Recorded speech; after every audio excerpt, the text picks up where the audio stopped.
So good afternoon, and we are back for our latest video. This is going to be a relatively short one. Unfortunately, we haven't made as much sort of progress this week as we had hoped. We have made some progress, so just thought I'd sort of give you a bit of an update as to where we are at the moment. So as you can see, the 4-branch manifold has been taken off the car.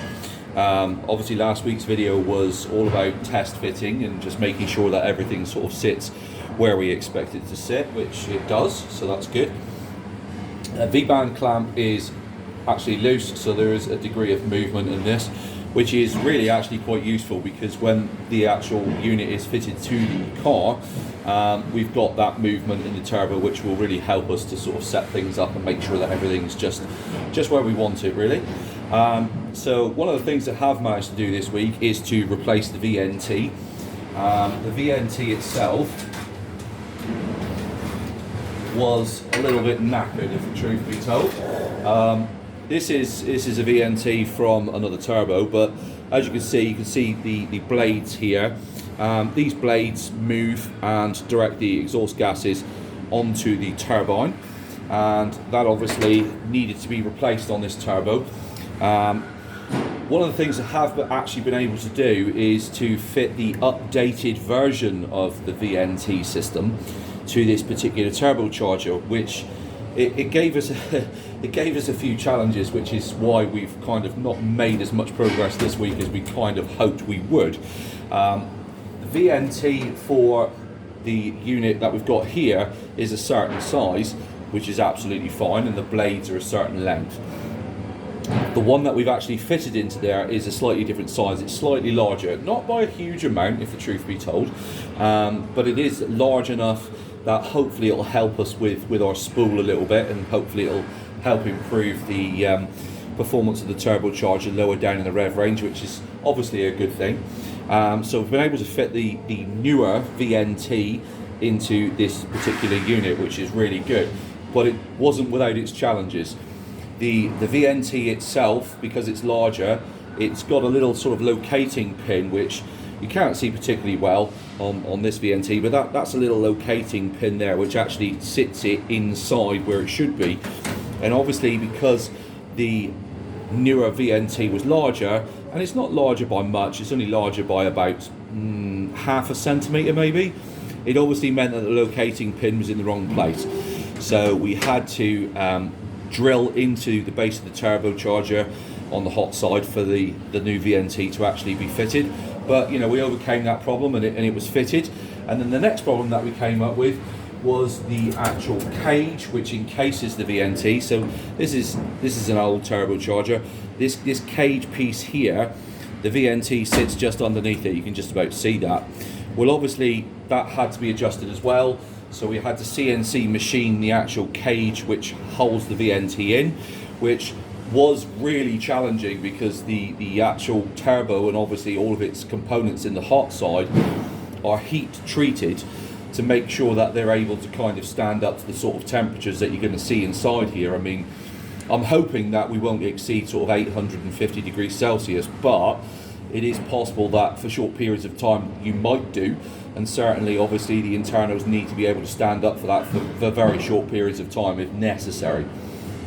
So we had to machine that casing, which was incredibly difficult to do, but it was done in the end. So it's all back together now. So the hot side is complete, as you can see, that's all on there. On the bottom of the turbo itself, just here, which you can't see all that well from that angle, but I'll move it around a little bit. There are the connections that go into the core itself. So you've actually got the oil drain is this hole here, and I believe the water feed is this one here, and the oil feed is this one. So you know, it's a really unusual setup to have the oil feed going into the bottom of the turbo, but you know, it is on this one. It means that we're going to have to either fabricate or obtain one that someone else has built, a little piece that goes onto the bottom there with all the necessary sort of piping coming off the bottom of it. But that's something I'm probably going to have to obtain. I could do it myself, but quite frankly, you know, if someone else has done it for me, and you know, it's going to have to be something I'm able to purchase, then I am going to go ahead and do that, just for simplicity, if the truth be told.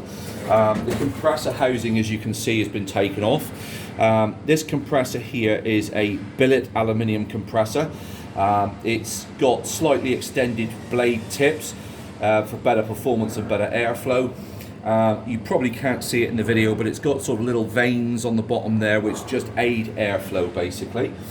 The compressor housing is here.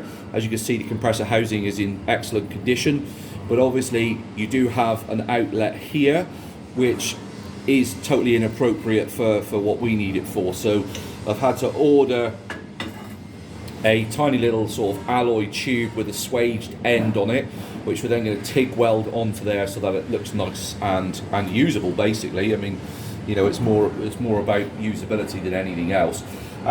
Just out of interest, just for comparison, there is the standard turbo from the Insignia sitting next to the turbocharger, which is obviously being grafted on, and you can see the difference in size between the two is absolutely enormous. You know, it's probably not too far off, about 40% larger, which is, you know, is good. The technology obviously in this one with the ceramic ball bearing turbo is much better than the journal bearing version the standard Insignia has. Now the other thing that we've got to kind of update you on is the fact that obviously we have our exhaust outlet here, and as you can see, it's got a sort of nice sort of setup there, which ideally you'd like to put a sort of nice bracket on. So we've got a CNC machined flange which sits there like that, and that flange obviously bolts very nicely onto there, and then obviously we've got to create some kind of an exhaust pipe which goes on there, so it's all custom work. What I'm planning to do is to actually use a step up, so the step up will actually go in there and be welded around here, and it'll come out, and then it'll come out sort of maybe sort of a centimetre or so, and then it'll widen into the pipe. The reason for that is experience has taught me that if I come straight out of there in that size with the shoulder of the weld going all the way around there, I'm going to have problems putting nuts onto that flange. So the reason that I'm coming out of here and then expanding into the pipe is to give me enough gap so that I can actually put the nut onto the stud and then do it up without any problems. As you can see, the actual outlet from the turbo there is, I measured it, it's 50 millimeters, so 5 centimeters, what am I talking about, 50 millimeters, it's 50 centimeters coming out of there, so you know that's not too large really, it's certainly doable. And then obviously, you know, the gases will come out of there and then they'll expand out into that pipe, so you know, it's just going to mean that we're able to take the downpipe on and off without too much trouble. So that hopefully should be here this week, and then we've got the piping coming this week to build the downpipe. Obviously it's going to be another case of test fitting. This will have to go back onto the vehicle. We'll have to weld our little expanding piece onto the flange here, which shouldn't be too much of a problem, I wouldn't have thought. And then once that's on there, then we can obviously come off that and just do a 90-degree down, which, you know, it isn't great obviously to try and push exhaust gases through 90-degree turns, but it will be a mandrel bent 90-degree turn, so it's not literally just going to come out and then go straight down. It is going to come out and have a nice gentle radius as it bends down, so it shouldn't cause too much trouble.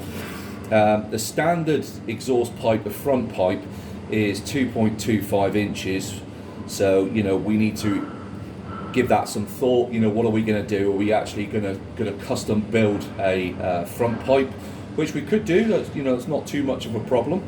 Certainly it's something that's been done before, but that's probably a problem for that. Well, that's definitely a problem to worry about later on. So test fit next week, we'll get the downpipe onto it and get that welded up, probably just spot welded, so we can do a bit of adjustment if we need to. And then obviously we've got the feeds going to the bottom of the turbo. We'll get that on there, and then again it'll be a case of test fitting.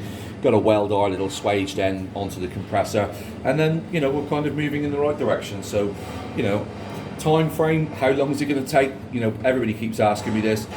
It very much depends on how much free time that I've got. It very much depends on how quickly it is going to be for the parts to arrive. So difficult to say, but it would be nice to have it running, certainly if not running properly, certainly at least starting and running for, you know, a few minutes, hopefully maybe a month's time, so fingers crossed.